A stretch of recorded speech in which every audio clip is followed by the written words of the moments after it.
when we look at applicants, the first thing we look at is their academic suitability to study medicine, because it's a challenging degree and they really need to have academic ability.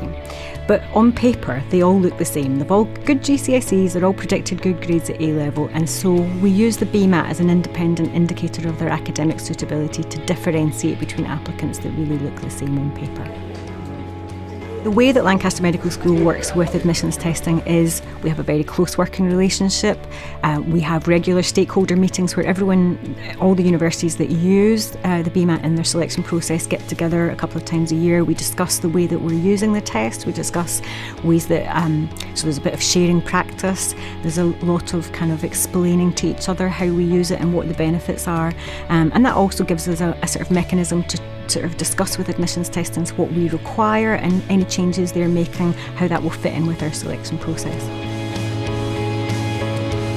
One of the reasons why we introduced the BMAT was that we had started to get an unmanageable number of applications to Lancaster Medical School. So for about the first 6 or 7 years that we were open, we got about 550 applications for our 54 places. And then we had a bumper year where we had over 900. And we decided at that stage we were going to introduce the biomedical admissions test into our selection process.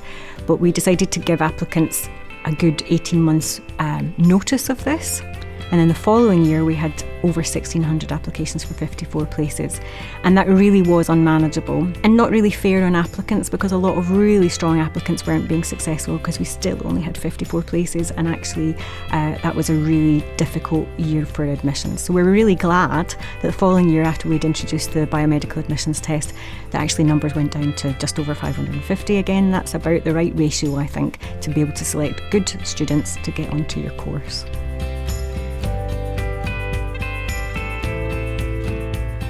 So applicants get a score for sections 1, 2 and 3, and we add them up to give a total BMAT score, and applicants are ranked using their total BMAT score, and that's the primary tool that we use to decide who comes to interview. So I think for me the benefit for BMAT is that a lot of applicants, when you come to look at their academic grades, are very similar. They're all doing really well, otherwise they wouldn't be contemplating applying to medical school.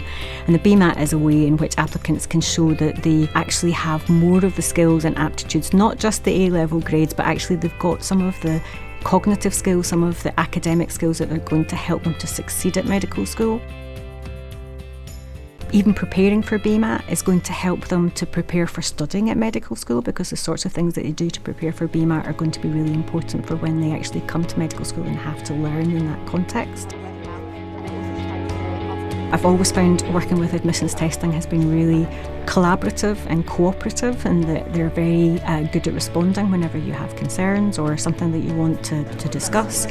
You get the results exactly when you say you're going to get them, and they're in the format that you say you're going to get, so it's easy to use, and it gives us an independent way of kind of assessing applicants, and it's got face validity. There is a number you can say to somebody, not just your BMAT score wasn't as high as those who were the ones who were considered, and I think that's actually easier for applicants to understand than your personal statement wasn't quite as good as somebody else's, if that makes sense. So it's kind of an objective measurement that has got face validity for applicants as well as for admissions tutors.